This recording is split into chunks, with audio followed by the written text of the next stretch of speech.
তো গাইস, তোমরা কোনোদিনও শুনতে দেখেছো শাহরুখ খানকে কি তোমরা আমার ভিডিও দেখো, আমি তোমাদের ফলো করব, সাপোর্ট করব?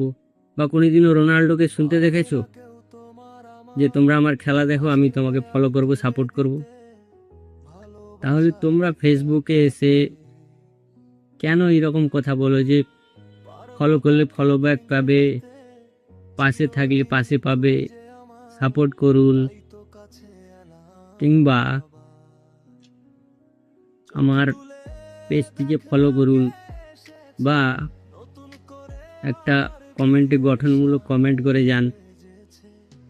ভাই, তোমরা কন্টেন্ট ক্রিয়েটার না ফেসবুকে এসে ভিক্ষা চাইছো? এটুকু আমাকে বলে। কোনো কন্টেন্ট ক্রিয়েটার কি ফেসবুকে এসে এরকম কথা বলে? আগে কন্টেন্ট ক্রিয়েশনটাকে বুঝতে হবে, কন্টেন্ট ক্রিয়েশন শিখতে হবে। ফেসবুকে এসে শুধু মোবাইল আছে বলে মোবাইল তুললাম আর বলে দিলাম যে এটা করো এটা করো, ফেসবুকের ভাইরাল সেটিং আছে, এই আছে ওই আছে, কিছুই হয় না ভাই। আজকাল দেখছি সবাই ফেসবুকের মাস্টার মাইন্ড, সবাই ফেসবুক সম্বন্ধে সব কিছু জানে, কিন্তু আসল রিয়েলিটিটা কি আজ তোমাদের আমি বলবো। একটা ফেসবুকে ভিডিও ভাইরাল হতে গেলে অনেক কিছু দিক থাকে। আপনার কথা বলার ধরন, আপনার ভিডিও স্ট্র্যাটেজি, আপনার কন্টেন্টের ভ্যালু, অডিয়েন্স যে আপনার ভিডিওটাকে দেখবে সেটা দেখার পর তার মনের মধ্যে কী রিয়াকশান হবে, প্লাস আপনার ভিডিও এডিটিং স্কিল, সব কিছু শিখতে হবে। এসব না শিখে না জেনে শুধু ফেসবুকে এসে বললেই হয়ে যাবে। পাশে একটা বউ দাঁড় করিয়ে দিলাম, দিয়ে বলে দিলাম ভাই পাশে থাকুন, গঠনমূলক কমেন্ট করুন, ফলো করুন। এসব বলে কি চাইছেন আপনারা? কন্টেন্ট ক্রিয়েটার হতে এসেছেন না ভিক্ষা করতে এসেছেন ফেসবুকে? তো ভাই, আগে কন্টেন্ট ক্রিয়েশনটা ঠিকঠাকভাবে শিখুন, তারপরে ফেসবুকে এসে ভিডিও বানানোর চেষ্টা করুন। একটা কন্টেন্ট ক্রিয়েটারের কাজ হচ্ছে একটা ভালো কন্টেন্ট বানানো। কন্টেন্টটাকে এত সুন্দরভাবে বানাবে যাতে অডিয়েন্স দেখে এবং সেই কন্টেন্টটাকে দেখে তারা কিছু শিখতে পারে, যার ফলে তোমাকে অডিয়েন্স ফলো করবে তার নিজের মন থেকে, যদি তার ভালো লাগে। এটাই হচ্ছে একটা কন্টেন্ট ক্রিয়েটারের কাজ। আপনাদের কাজ হবে শুধুমাত্র ভালো কন্টেন্ট তৈরি করা, যেটা থেকে মানুষের মনে অনেক কিছু প্রশ্ন জাগবে এবং সেটা থেকে তারা কিছু শিখতে পারবে, সেখানে রিচ বাড়বে, এঙ্গেজমেন্ট বাড়বে, তাহলে তোমাদের ভিডিওটা ভাইরাল হবে। কিন্তু এসব না করে তোমরা যদি শুধুই বলো ফেসবুকে একটা মানুষ যে আপনার পেজে আসবে বা একটা অডিয়েন্স আপনার পেজে আসবে, এসে যখন রিলসগুলো দেখবে, তো সেখান থেকে কী শিখবে? সেখানে শুধুই দেখবে যে ভাই গঠনমূলক কমেন্ট করুন, ফেসবুকে ফলো থেকে ফলো দিন, এই করুন ওই করুন। এগুলোর তো কোনো ভ্যালু নেই। আপনার কন্টেন্টটাকে ভ্যালুয়েবল কন্টেন্ট বানাতে হবে, যেটা দেখে মানুষ কিছু শিখতে পারে, বুঝতে পারে। আপনার কাছ থেকে কিছু শিক্ষা নিলে তবে সে আপনাকে ফলো দেবে। এটাই একটা কন্টেন্ট ক্রিয়েটরের কাজ। তো আগে কন্টেন্ট ক্রিয়েশন কি সেটা ভালোভাবে শিখুন, তারপরে ফেসবুকে ভিডিও বানানোর চেষ্টা করুন। তাতে আপনার পেজটা অনেক ভালো গ্রো করবে এবং আপনার অডিয়েন্সও অনেক বাড়বে। আপনি এইসব করে হয়তো কিছু সংখ্যক ফলোয়ার গেইন করতে পারবেন, কিন্তু ওই ফলোয়ারগুলো পরবর্তীকালে কি আপনার পরবর্তী ভিডিওগুলো দেখবে? এটা আমি একটা সহজ উপায় আপনাদের বলে দিচ্ছি, একটা সাধারণ উদাহরণ দিচ্ছি। ধরুন আপনি একটা রেস্টুরেন্ট খুলেছেন, তো সেই রেস্টুরেন্টে আপনার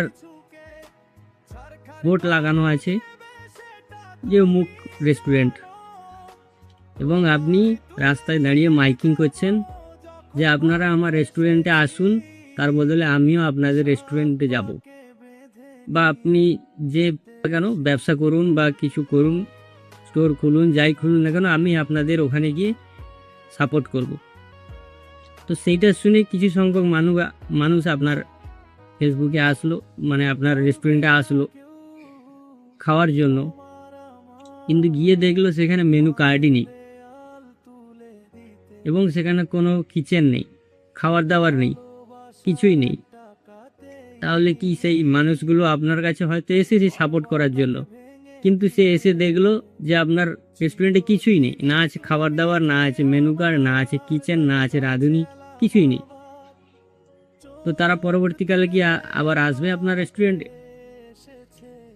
কিন্তু আপনি যদি একটা ভালো রেস্টুরেন্ট করে সেখানে ভালো খাবার দাবার, কোয়ালিটিপূর্ণ খাবার দাবার, সেখানে ভালো রাঁধুনি, ভালো মেনু কার্ড, ভালো বসার ব্যবস্থা, খাবার দাবারের ব্যবস্থা করেন, তাহলে সেখানে মানুষ আসবে, এসে খাওয়া দাওয়া করবে, প্লাস আপনাকে রিভিউ দিয়ে যাবে যে হ্যাঁ আপনার রেস্টুরেন্টটা খুব ভালো এবং হাইজিন মেনটেন করে, সব কিছু দিয়ে তাহলে সেখানে কাস্টমার রিভিউ দিয়ে যাবে। কিন্তু খালি রেস্টুরেন্টে এসে মানুষ কি দেখবে, আপনাকে কি সাপোর্ট করবে? তো ভাই ফেসবুক পেজটাও হচ্ছে এরকম। তো তোমরা যদি এইভাবে নিজেদের পেজটাকে ভালোভাবে গ্রো করতে চাও, তো পেজে ভ্যালুয়েবল কন্টেন্ট অ্যাড করো, ভালো ভালো কন্টেন্ট বানাও, যেটা থেকে মানুষ কিছু শিখতে পারে, কিছু জানতে পারে, এবং তাহলে তোমাকে সেখানে মানুষ অটোমেটিক ফলো করবে। আপনার রিয়েল, লয়াল এবং জেনুইন অডিয়েন্স তৈরি হবে। ফেক অডিয়েন্স হয়তো আপনি প্রচুর পেয়ে যাবেন, কিন্তু সেই অডিয়েন্স থেকে আপনার ভিউ আসবে না। ধরুন আপনার একটা ফেসবুক পেজ আছে, সেখানে 10,000 ফলোয়ার আছে, কিন্তু আপনি কোনো পোস্ট করলে সেই ফলোয়ারগুলোই তোমাকে দেখছে না, তোমার ভিডিও দেখছে না, তোমার ভিডিও রিচ কমে যাচ্ছে। তাহলে অ্যালগোরিদম ভাববে যে এর নিজের অডিয়েন্সই তো একে দেখে না, তাহলে পেজের কোনো ভ্যালু নেই, তখন আপনার রিচটাকে ডাউন করে দেয়। তো এইরকম অনেক নতুন নতুন টিপস পাওয়ার জন্য এবং নলেজ পাওয়ার জন্য আমার ফেসবুক পেজটাকে অবশ্যই ফলো করবেন, এবং আমার YouTube channel Sourav Das blogger, আমার ইউটিউব চ্যানেলটাকে অবশ্যই সাবস্ক্রাইব করুন এবং দেখুন নতুন নতুন ভিডিও। এবং আমার কাছ থেকে অনেক কিছু জানার জন্য আমার চ্যানেল পেজটাকে ফলো করুন এবং আমার ইউটিউব চ্যানেলটাকে অবশ্যই সাবস্ক্রাইব করে নেবেন। জয় হিন্দ, জয় ভারত।